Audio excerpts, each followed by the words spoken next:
Welcome to the Blue Collar Musician. This is episode number 5 already. Wow, it's going fast. Anyway, my name is Brett Cohen. You can find me at brettcohenmusic.com and all the social medias at Brett Cohen. So today I'm going to talk about something, and there might be a little bit of controversy to this video, but I want to talk to you guys today about affordable, what I consider affordable, mid-level gear that you can have either as your primary gear to bring out to clubs or bring out as your backup. If you've watched my previous videos, then you know I'm huge on having backups to everything, and I think you should at least spend a few dollars. And I also think you shouldn't bring out your $3,000 and $4,000 instruments to most gigs. There's certainly a lot of gigs you do, but I think your everyday players should really be more in that range. I don't want this whole thing to look like a big long commercial, and I'm going to tell you when I have endorsement deals with certain companies as we go through. And I do remind you, if you watch my endorsement video, which was 2 prior to this, then you'll know that I only work with companies that I think have a lot of integrity, companies whose products I believe in. I'm going to tell you throughout this if I own the gear or if I have used the gear extensively. There's nothing on here that is not tried and true by myself or by somebody who I trust and who I've seen use this gear over an extended period of time. So perhaps by the time that you watch this, I will actually be an affiliate of some of the big guitar sellers out there. I'm waiting to hear back on that. So you're going to see pictures of all the gear, and you'll see links to where you can purchase them. If you do see a link and you do want to purchase that item, please click on the link, because then, again, full disclosure, I will be getting a commission on that. And that'll help keep this podcast and show going, since I don't ask for money or anything or have advertisers. So just keep that in mind as we go through. Since I am a guitarist and bass player primarily, you're going to see a lot of information about guitar and bass gear, but I will also do some things about PAs and microphones as well. And I also did consult with my trusted resource, my drummer in the Jupiter year, Anthony Raya, and he gave me a bunch of information to give you about affordable drum and drum gear. So this should have a little something for just about everybody, except keyboard players. I apologize, I don't know keyboard gear very well at all, so I'm just going to leave that out completely right now. Alright, let's start with looking at electric guitars. Anyone that knows me knows I'm a huge fan of Gibson, and then by extension a huge fan of the higher end Epiphone stuff as well. And I want to take a look first at the Epiphone Les Paul. This is a traditional Pro. Let's take a look at that. This one here, I believe it's a custom color. It might be a few dollars more, but brand new, this goes for like $4.99. I found it used in the low 300s. I don't own this particular model of Epiphone, but I do own a similar Epiphone that I do really enjoy playing. It's a gold top version. However, these are really cool, really affordable in my opinion, really well made. I know some people are put off by any of the brands like Epiphone and Squire and things like that. Do not be afraid of this guitar. Really, this is a very well-made, great-sounding guitar.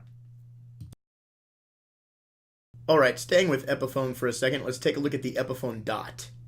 Alright, this is the Epiphone Dot. It's more commonly known as the 335 model. And I've owned this guitar for probably about 10 years. Honestly, I love it. Great tone, great feel. You know, with all of these guitars we're going to talk about today, if you get a good setup guy, especially one who works inexpensively and does a great job, then you're looking at another $40 to $100 to get these things to play however you want them. But this one I've had very little work done. These go for about $425-ish new. I've seen them used for about $300, so it's a pretty good price. All right, one company I believe a lot in is G&L. I am in fact a G&L guitars endorser. And I do find that I still have to explain G&L to some people. The L in G&L stands for Leo Fender. G&L is a company that Leo started after he had already sold Fender. He hadn't made guitars for a number of years. And he looked back on his old designs and he realized a lot of improvements he could make to them. And that's when he started G&L. So G&L are not they're not Fender knockoffs. They are the real Fenders when it comes down to it. And they have a tribute line in their line, and this is where I find the best bargains, and I found the guitar that I like the most. Let's take a look first at the G&L ASAT Deluxe. This is a guitar that I really, really like. It's kind of the best of both worlds guitars for me, because on so many of my gigs I have played and do play Gibson Les Pauls. On my country gigs, I like to play Telecasters. This is basically a Telecaster with 2 humbucking pickups and coil taps. So you can actually get a wide variety of sound out of it, and the playability is fantastic. This particular one, you can get around $500. This one and the next G&L I'm going to show you, used for about $325. This is a G&L Legacy, and this is for people who like the Strat body style. I would rather get this than a Mexican-made Strat, although I do like Mexican-made Strats. I think this one has more features for about the same amount of money. Again, $500-ish new, $325-ish used. Not a bad deal on these things. All right, another electric guitar company that I believe a lot in this price range is Schecter. So I'm not going to name a specific Schecter guitar because I don't actually have one, and my dad has had one for many, many years, and I've gotten to play it on a few occasions. So I understand that Schecters are great guitars. They no longer make the model that he has either. So I will just say, look at anything in the $300 to $500 price range for Schecter, and you're going to find something that you're going to like, more than likely. So just kind of take a look across the board there. You can see his Schecter here. Honestly, you could play any of them in that price range like I was talking about. Just wanted to show you that it's a high-quality looking guitar. I know it's a lot different putting your hands on it. But you can see where it has a string-through body, which gives you more sustain and all that kind of stuff. But again, look at anything in this price range from them. Let's take a look at something really unique right now. I'm kind of sneaking this in under the radar. This is the Line 6 Variax.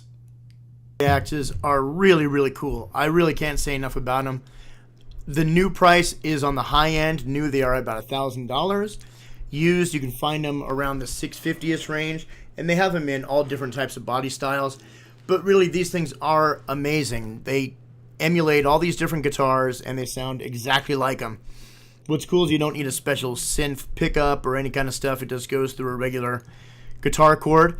There is a digital out if you wanted to interface it with one of the Line 6 foot pedals, which is really cool. It just opens up a whole new world. I mean, you can get Les Pauls, Telecasters, Strats, Rickenbackers, acoustic guitars, sitar, 12-string guitars, all sorts of stuff and all sorts of different tunings, all right there in this one guitar, and that's why I'm sneaking it in, because it can do so much cool stuff for the price. It is really worth looking into. All right, let's take a look at guitar amps. I do have an endorsement deal with the following company, but I really do believe in this company. I mentioned them earlier in an earlier video about being my favorite amp company of all time. That is Blackstar. So let's take a look at some of the Blackstars right now. What you're looking at here is a Blackstar HT40. I believe they call it the HT Club. And this is the main amp I use when I'm gigging. This is a 40-watt version of this amp. Just killer amp, a multi-channel. Takes pedals great. I really can't say enough great stuff about this. You could also probably get away with the HT20 or the HT Studio, depending on what you want to call it. That's a 20-watt version of the same amp. It has like 2 less features. Still a killer amp. I use that one a lot too. Actually, I kept that at the Country Superstars show for I think about 1.5 years, 2 years that I had it, and it was great. It can sometimes not cut with louder bands. That's why I went with 40. But price-wise, you're looking at being able to get the 40-watt for about $600 new and about $350 used. I looked to find a new price on the HT20. They might not be producing it anymore. I didn't see any new prices on it. But you can get them used in about that $350 range also. Another one of my favorite amp companies is Quilter. And a lot of people haven't been turned on to Quilter yet, but what they're doing over there is absolutely amazing. The technology is unbelievable. They're making all solid-state amps that react very, very much like tube amps. Incredibly high wattage out of really small gear. And I want to talk to you about a couple in particular. Let's take a look here at the Pro. This is the head here. The proper name is the Pro Block 200. And this is an amazing amp head. As you can see, probably from the right-hand side there, it is variable wattage, so you can match it up with any cab. You can run it at 4, 8, or 16 ohm.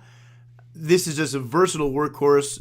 It has some built-in reverb, which a previous amp of theirs did not. That's one thing I thought was great. Also has a high cut. This thing really, really does sound like a great old tube amp. And again, just an awesome deal. New, let's see, I think new on this, you're looking at about $499 if memory serves. It's too new really to be too much on the used market. I did actually manage to get mine used for $400, so I know bargains like that are out there. With this, you do need to purchase a cab. Quilter has something called the Frontliner that just came out. It's a little too new for me to really review it yet, but it looks like it's going to be amazing. Check it out. In the meantime, though, this should match with any cab you have lying around. I always suggest pairing everything in this realm with just a 112 or 212 cab, or maybe a 210 cab. You know, if you go on eBay, you could find guys that make cabs really quick and really inexpensive, and you can pretty much have them drop in whatever speakers you want, or it could be empty. You could buy the speakers and put them in, and just for a couple $100, you can get an awesome cab. Last cab I bought was a 112 with a 100-watt Celestion in it, and I think all in all it was like $2.25, so not all that expensive. This is another amazing innovation Quilter came up with. Let's take a look at the Microblock 45. This thing looks like a regular pedal, like an MXR size pedal, and it is actually a 45-watt amplifier. It fits right on your pedal board. You take a speaker out instead of an instrument out, obviously, to go to your cab, and you put this at the end of the chain. You don't want to go into any other pedals after this, but it's something that can fit in your guitar case that is a 45-watt backup amp. So if you have that and your head goes out from your main amp during the show, all you have to do is unplug a speaker cable from the back and plug it into this, and you're saved. So it's a backup amp that fits in your case. It's amazing. And I'm sure a lot of people are going to use this as their primary amp even. This is a new product. I can only attest to it in reliability because I know Quilter's quality control and customer service since it is new. I do not own it yet. I believe it's on its way to me right now, but a lot of people have gone through the beta testing, and I saw a lot of demos of it at NAMM and got to fiddle with it a little bit. So this is something, and it's only $150, brand new, so this is something amazing to look into. Okay, I want to talk about a couple of different amps right now, and so far I've just been focusing on gear that you could buy new in that price range, even though I have been giving you used prices as well. But here's some just in the used market that would fall into that category. And they're tried and true standards. You have the Vox AC30. It's a great amp, obviously. I think we all know about that one. And you can get that in the $400 to $600 range used. Another great standby is the Fender Hot Rod Deluxe. I did own one of these for many years, used it for many years, sold it to my protege. He's been using it for many years. The reliability is there, and it's a pretty solid tone. You can get them used for $300 to $600. One of my favorites, though, in this range, actually my favorite in this range, is the Fender Supersonic 22. It's a really cool multi-channel Fender amp. It has a drive channel that you would never believe is from a Fender, and the clean side is also based on a Blackface Deluxe with a switchable feature like a fat button that basically turns it into a bassman, a tweed bassman. So it's really cool. Now you're looking at $600 to $700 on the used market. So I'm sure you noticed one common thread through all these, with the exception of the Quilter Pro Block. All these amps are between 20 and 45 watts. And I should mention the Quilter Pro Block also has that variable wattage anyway, so you can drop it down. This is not by accident. You know, most of the types of gigs that guys like us are going to go out and do, you can't bring your big 100-watt combo or your half stack and all this stuff. It's going to be too much. So these smaller amps, I tried to pick amps that gave you enough volume to cut through a band without being mic'd, but then also really do lend themselves well to being mic'd. You really don't need any more power than this, in my opinion, if you're just doing clubs, casinos, small stages, indie tours, things like that. All right, let's talk pedals. And this is probably the section of the video that a lot of you are really going to throw me under the bus for, because I know a lot of people are very passionate about their pedal talk. A lot of people are passionate about insisting you don't need them at all, but that's a whole other conversation. I got to tell you, there's one pedal company, and I do have an endorsement deal with this company, but I still bought most of my pedals before getting the endorsement deal. One company I believe in pedals more than anybody right now is Joyo Audio. They're a company out of China. Not a lot of people know about them yet, but they have a wide range of pedals. Let's take a look at some of them right now. Okay, what you're looking at here is just a montage of Joyo pedals. I have like 12 or 13 of these things, and there's so many more that I want to. These things are killer. I mean, they really, really are killer. When they say they're a clone, they are almost an exact clone. And that's what their main line is clone pedals. And for those pedals, they go from like $25 brand new to like $45. It's amazing, and I have even bought them used for $15 and $20 before. They do have these mini pedals, which you'll see here in the montage. The Iron Man series is what they call it. Those are a little more. Those are like $50 to $65. Those are variations on clones, I guess is the best way to put it. They took what they learned from cloning other pedals and put their own spin on it, and it's really cool. I have had one of them break out of 12, and again, I've spent $35 on it. I replaced it for $35. The other 11 still strong, no problems, so the reliability is not a factor for the most part, and the tone is just awesome. Now, there's a lot of companies out of China right now making great pedals because they're basically making clones. And Joyo was one of those companies, but also there's Tom's Line, and there's a few others. Let's take a look at Tom's Line stuff right now. Okay, what you're going to see here is a collection of Tom's Line pedals, but really what I want to encourage you to do is to go to a website like AliExpress, and that is AliExpress.com, and go on there and just start looking for pedals. Tom's Line is one of the companies. There's a lot of these Chinese companies making really great pedals. Just do a little research on them, and you'll find something great. I happened to stumble upon this Tom's Line Dumbler pedal, and with the Dumble being an elusive sound, who knows really if it sounds exactly like it or not, but it is a killer pedal, and they go for like between $20 and $30, so you can really gamble on these things. And if you don't like the pedal, I mean, you're not really out very much money. So, I mean, you could realistically do an entire over-the-top pedal board for, I mean, as little as $200, $250 maybe with shipping. It's definitely worth looking into these things. Okay, when we start talking about multi-effects, this one is pretty cool. Tech 21 has always been an innovative company. They came out with these fly rigs, and the one that I particularly like is the RK5. Let's take a look at that. Okay, this pedal is like having a bunch of great analog pedals all in one. It has the legendary Sans amp technology, which is why it works great for running direct. If you run it into an amp, that becomes a really cool overdrive pedal. Over on the right, you have the high gain pedal, which is that Richie Kotzen OMG overdrive. Sounds really fantastic, really good high gain or medium gain stuff. All the way to the right, you have a boost. The boost is really cool because it could boost either of those distortion channels or both those distortion channels or just your clean sound also. And it's a nice boost. Gets into overdrive if you set it right on your clean channel. So you could look at it as having 3 different overdrives.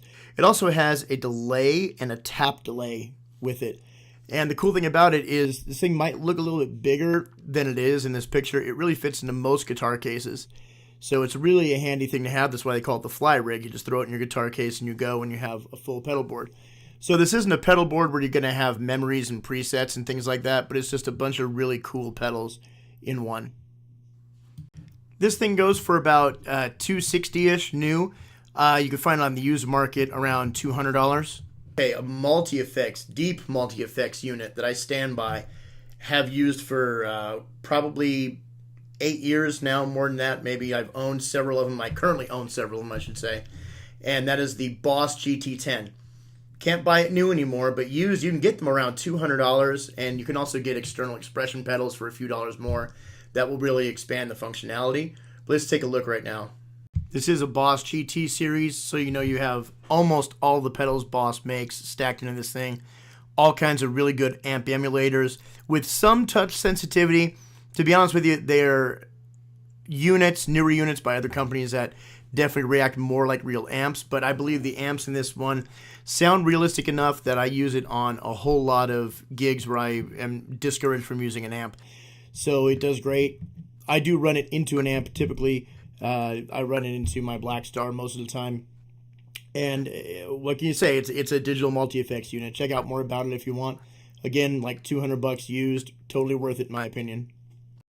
So many stages now are silent stages where they don't really even want you to bring an amp. They want to just take a direct line out for you. So that fly rig we looked at is great for that. Also the GT10 is fantastic for that. But with or without those, I do suggest you take a look at a Black Star HT5 head. Obviously, I've already touched on how much I love Black Star, but I love this little head because what it'll allow you to do is to run a speaker emulated out from this and be able to not have to run to a speaker cabinet. A lot of times when you try to run direct like that, you need to still have a load going to the head. With this, you do not, so it allows for a complete silent stage solution, which will actually give you a real amp feel, whether you're using emulators or not, or whatever else. This is a multi-channel amp. You could theoretically not have to use any pedals at all, and you will get a more realistic amp sound than without using this. New, these are about $400, and used, I think you can find them right around $225. I lucked out and got mine for $200, but somewhere in that low $200 range. Okay, let's talk about acoustic guitars. I do have an endorsement deal with Luna Guitars, and I do recommend Luna Guitars. In specific, I play the Vista Wolf. Let's take a look at that one. Okay, so this is one of the most expensive guitars that Luna makes. As you can see, it's very fancy looking. To be honest with you, this is one of the only guitars that first grabbed me by the way it looked. And then I found out that all the different colors in it, they're all different tone woods, and that was really cool. So I picked up and played it in a store, and I loved the tone. And the feel of it was actually great. Then I went on to find out about all these other Luna guitars that are much less expensive. I mean, seriously, in like $200, $300 range, these really nice acoustics. I've had no issues with reliability with mine, but I will say there is an inconsistency in what comes out of the factory as far as setup. So again, this comes back to having a really good setup guy. And I had this one set up, and I mean, it plays like, a $2,000 Taylor. This particular model goes for $699 with a case new. You can find them used for about $450. And they have a whole bunch of different ones of these. It's not just the Wolf. They have bears and hawks and deer and all sorts of cool stuff. So I like this line. It's worth checking out. Every single time I play it out, I get complimented on it by multiple people. So that right there is a cool factor. Okay, some of you may actually laugh out loud at this next one, but I'm dead serious.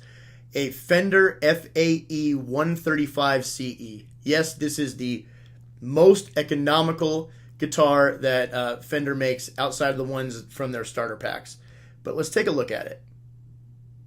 Okay, this is the ultimate in no-frills acoustic guitar. It's like the Motel 6 of acoustic guitars. But it's a spruce top, and you know what? It's got great electronics, the cutaway. I had played one in the store originally that I really loved the way it played. Then I got a new one out of the box, and I didn't like the way it played. Kind of goes back to what I said about Luna, about inconsistency. But again, this is another one that I had my guitar tech set up, and it plays like a dream.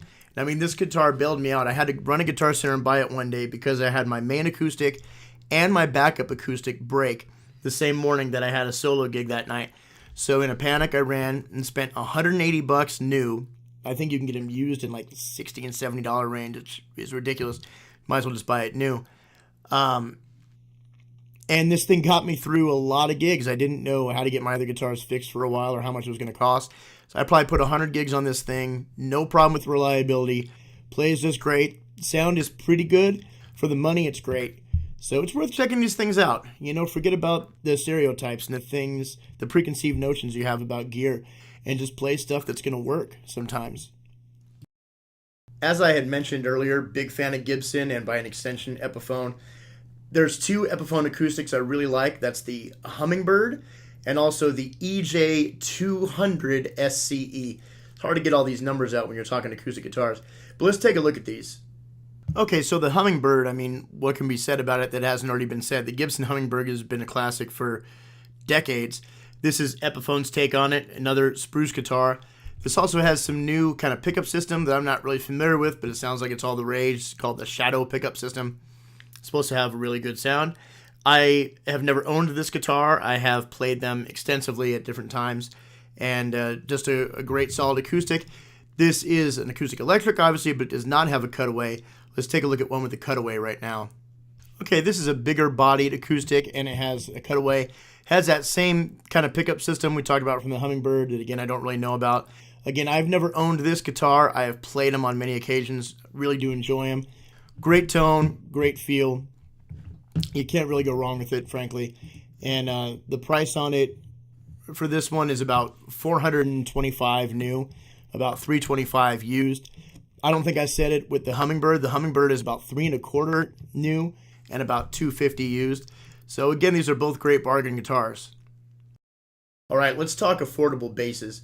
The first one I want to look at, again, you guys may chuckle at some of these too, but there's some great Squiers out there right now for basses. Let's take a look at the Squier Jaguar. Okay, this is a really cool, affordable instrument. You can see it has a rosewood fingerboard, which I really like. It also has a P bass pickup and a jazz bass pickup. You could blend them all with the different knobs, volume and tone knobs. Does a very simple, cool bass. And I mean, brand new, it goes for like $250. Used like $150. Myself, I've always really been a jazz bass player, so let's take a look at this Squier jazz bass. Yes, again, this is a Squier, and it is a low-priced instrument. These things go for $350 new, $250 used.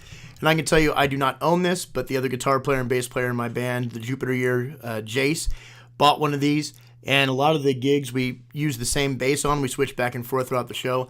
So I've been able to play this a lot over the last couple months.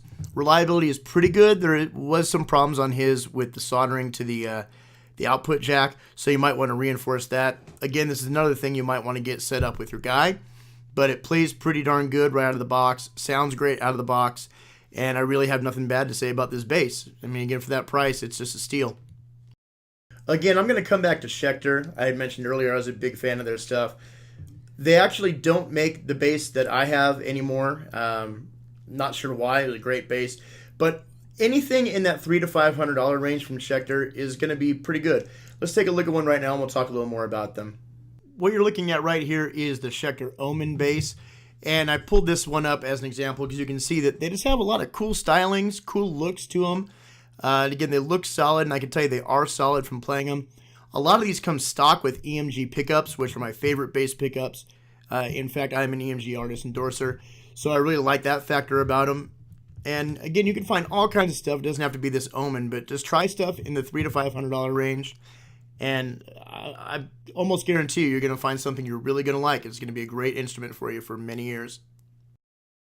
Another great company in basses right now is Ibanez. I would look at just about anything in the $200 to $400 range. Let's take a look at this one. Okay, what you're looking at here is an Ibanez GSR 200 SM. First of all, just check it out, man. That is a really cool looking bass. And I was debating when I went and bought a new bass not that long ago, I was debating if I wanted this or a different Ibanez that was a little more expensive. And I actually just went with the other one because it was a little more expensive. I thought I was going to get more out of it. And honestly, in retrospect, I wish I would have bought this one. This has some cool features to it. It has passive pickups, but it has a bass boost to it, like a fat, active boost. And it sounds great and plays great. And this one goes for, give me just a second here. New, about $250. To use, you can get it for about $150. So again, what a bargain. But I would check out a lot of Ibanez's in that $200 to $400 range. Maybe this isn't the one for you, but I'm sure there is something in that line that you'll enjoy. Okay, bass amps. Now, this is my favorite bass amp of all time right here. Let's go back to Quilter. Okay, this is the Quilter Bass Block 800, and this thing is unbelievable. Just like with the Quilter guitar head we looked at earlier, it is variable wattage. And it goes all the way up to 800 watts, which is ludicrous. The thing weighs just a couple of pounds, like 4 pounds or something like that. And this one goes new for about $599. Again, this is a newer product. There's not really a used market for it. But that's a steal for an 800 watt bass amp that does really respond like a tube bass amp. It's very dynamic and much better than your standard high wattage solid state amps. Another one I really like is the Gallien-Kruger MB210. This is a really, really lightweight 500 watt 210 combo. I really like this thing. I did have a couple problems with it. It did actually end up blowing up on me, but that was after several hundred gigs. So, and I haven't heard of anyone else having that problem. So reliability is something you may want to look into. That's still a lot of gigs to put on it. But one thing that was a little strange was because it is so light and so powerful at the same time, it did kind of dance around the stage, so to speak, so I had to find ways to hold it in place or else it would end up sometimes all the way up at the front of the stage next to me. But the tone is great.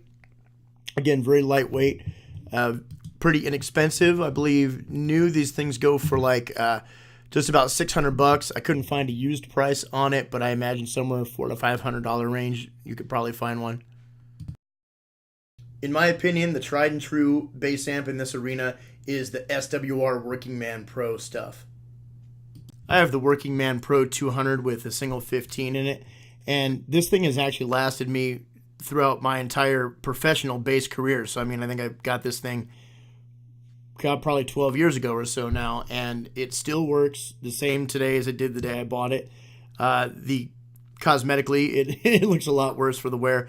I should also say that I bought it used, so I mean, it's an even older thing than that. This is the cornerstone of reliability. It does have a pretty good tone.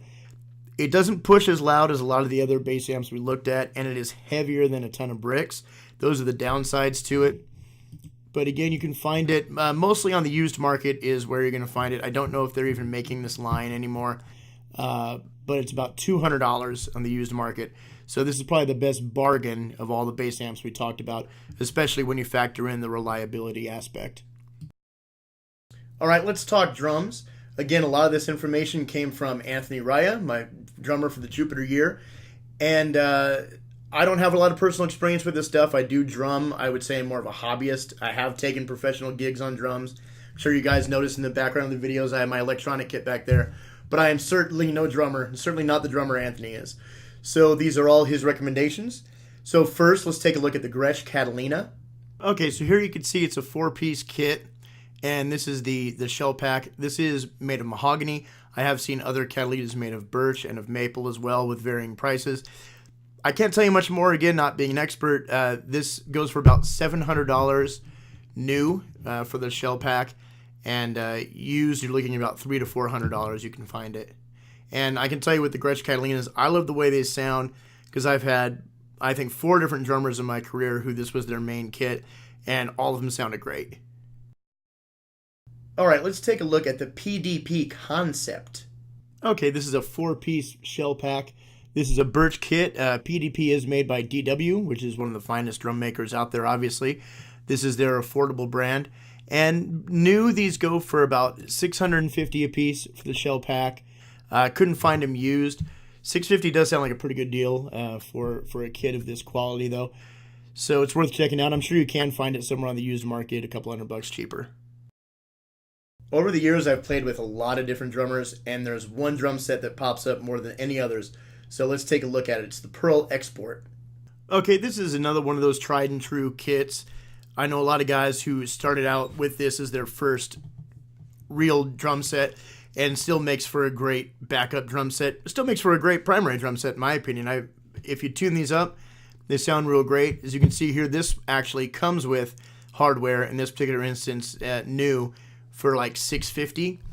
Again, I'm sure you can find it used a couple $100 cheaper. So this is the same price as the PDP that we just looked at, and it's a little cheaper than the Gretsch Catalina. And it also comes with hardware. So if you're buying this as a backup and you need backup hardware as well, then this might be a great way to go.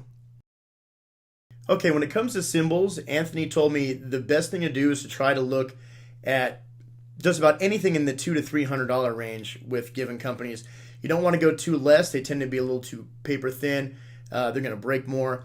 So I put together a couple that I believe he approves of. So let's take a look at some Zildjian cymbals. So I'm just basically showing you a montage here of different Zildjian A series cymbals. These seem to be the best bang for the buck while getting into that $200 to $300 range of quality that Anthony had suggested. So you see there's a crash here, a ride, a pair of hi-hats. All of these range from $200 to the low $300s. Now, even in my limited experience as a drummer, I do really like Sabian cymbals. Let's take a look at their AA and AAX series right now. Okay, I really wish there was more I could tell you about these in technical terms, but I really can't. All I can tell you is I've tried most of these cymbals. I own some of these cymbals, and I really like the way they sound. These are 2 great lines of cymbals. Mixing and matching, you can get them again in that 200 to, I think it was like low 3 1/4 on some of them price range, but well worth it in my opinion. High quality, great tone. When it comes to sticks, he recommends the Sound Percussion sticks. They're about $4 a pair. I guess again, this is one of those things where you have to check for consistency with the product, but he does say while there are some that are screwed up, there's more that are good, for lack of a better term, that makes it worth it. Again, at $4 a pair, and you can see here you can buy it in bulk at that price. definitely a bargain, and he feels it's well worth it. All right, for microphones, you're looking at standard mics, $80 to $120. Of course, there's the tried and true Shure SM58. What can be said about this thing that hasn't already been said? You know, this is the industry standard. It has been for years. Built like a tank. You're looking at $100 new. I've seen them for $75, $80 used. Probably worth buying it new for that price difference, but that's really up to you. Another mic I've had great success with is the Sennheiser. Okay, about 5 years ago, I bought a whole bunch of these things and sped them around to all my band members. I really like this mic a lot. I think it's a brighter mic than the SM58. It is built very reliably. All those mics are still working today, going strong. And it does a slightly different sound. Again, it's about $100. I mean, all of these mics are going to be right around there. So I think it's worth looking into if you want an alternative to the 58. To clarify, this is the Sennheiser E835. I don't think I specified that yet, so that is the specific mic we're looking at here. Now, my favorite mic for my own voice in this price range is the AKG D5. For some reason, this is one of those mics that sound guys kind of look down on me on when I tell them that this is my preferred mic for my voice. And I don't really know why. It's a well-built, reliable microphone, and something about the tonal response just jives with my particular voice. I have a very strange voice when I'm singing, very hard voice to EQ, and this mic just kind of makes everything sit just right. I don't have to do all that much EQing on it, as opposed to when I'm using a 58 or even with the Sennheiser. So again, $100 microphone. So same price as the other two. It's worth looking into if you don't like the tone of the other two, frankly. Okay, I just want to touch on PA gear a bit because this is so subjective, and a lot of the products are so close together in quality around the same price range. I'm just going to show you what I use. For my primary mixer, I use the Behringer X2222. Let's take a look at that. So this is a 16-channel mixer. It's like a desktop-style mixer. Not very big, though. Easily portable. You can see it has 8 XLR inputs or quarter-inch, and then it has just 8 quarter-inch inputs. A couple of those tracks are stereo. It has a couple of aux outs and submixes. You can run a full band on this any day of the week, and everyone will be happy. I've had no reliability issues from natural causes, if that makes sense. It did get knocked over by a drunk in a bar one time, and shortly thereafter, the effects got a little wonky, so I have started using outboard effects with it. I think if that had not happened, that I wouldn't have had that issue. You can get them for just under $200. For speakers and monitors, I run 4 Behringer B212D speakers. I really love these speakers. They're lightweight. They're 450 watts each speaker. They're powered speakers. They have 12s with tweeter in them, and I had all 4 of these. Like I mentioned, I used them on over 1,000 gigs, probably a couple thousand gigs before the first one finally broke on me. So I have 3 working ones now, and I have one that's probably easily fixable. I just haven't gotten in there and checked it out yet. Just recently, I picked up 2 of these Alto TrueSonic TS212 speakers for mains. As I had mentioned, one of my Behringers had gone out on me, so I wanted to get a new matching pair of speakers to replace that. So I went with these speakers. They're 550 watts each, so they're a little stronger than the other ones. I've been using these as mains and the Behringers as monitors lately. These are really crisp, really clear, really good sounding speakers. As far as reliability, I don't know yet. Again, this is a new purchase for me, but hopefully it's pretty good. So far, so good. New of these go for like $300 each. You can get them used in the low 200s, so definitely worth looking into. Okay, that about does it for that topic. Again, I focused on live gear today. I probably should have said that in the intro. I was focusing on live gear. I will have a whole separate show that'll just be dedicated to recording gear, and we'll do the same thing. We'll talk about affordable recording gear and all that entails, so stay tuned for future episodes. Again, this is the Blue Collar Musician. Make sure you hit subscribe on this channel so that you can get alerts every time I post a new video or post a new podcast. They're one and the same. One's the audio, one's the video. Anyhow, hope to see you again real soon. Again, this is Brett Cohen. You can find me at brettcohenmusic.com and all the social medias at Brett Cohen Music. Have a good one.